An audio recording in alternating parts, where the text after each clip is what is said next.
On the day of the Chauvin sentencing, top lawmakers say they're about to close the deal on tougher police accountability. Yeah, let's get to our political reporter, Theo Keith, at the Capitol. And Theo, this is the issue that's been kind of holding up the prisons and courts budget, hasn't it?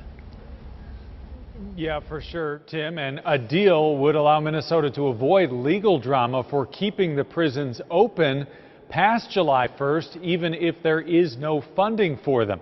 Governor Tim Walz said he thinks a deal on police oversight and public safety funding is coming soon, even after he said yesterday that the issue was stuck. His confidence today was echoed by the top Republican in state government, too. That is absolutely not necessary. There would be no reason we would ever go there. And now, as I stand here today, I'm absolutely certain they're going to finish this thing and we'll put it to bed. So public safety is inches away from a deal. It will be a deal.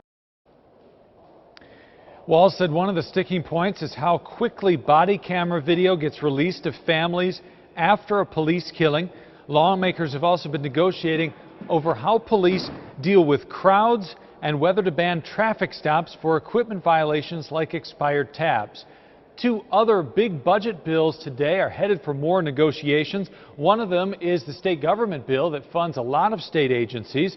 The issue there is the governor's COVID emergency powers. Today, the governor said he would end the remaining pieces of his emergency powers on August 1st and encouraged lawmakers to send him a bill to do that. But the Senate voted to end those emergency powers right away.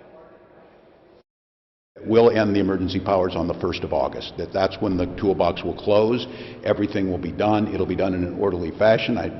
Basically, at this point in time, it's turning off the lights and sweeping the floor. I respect that the governor is put out August 1st, but we're saying it's now.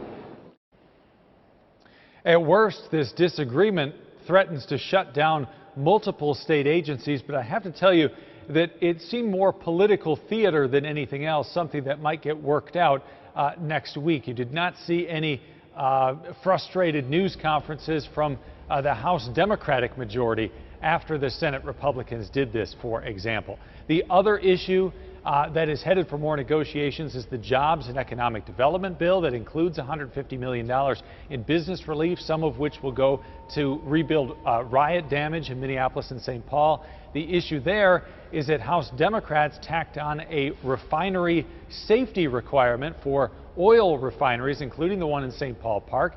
That had not been agreed to by Senate Republicans, so more negotiation is necessary. One bill did make it to the governor's desk today. That would be the environment budget. That means that state parks, the Minnesota Zoo, and some other things will not shut down next week. Live at the Capitol, Theo Keith, Fox 9. All right, Theo. Well, let's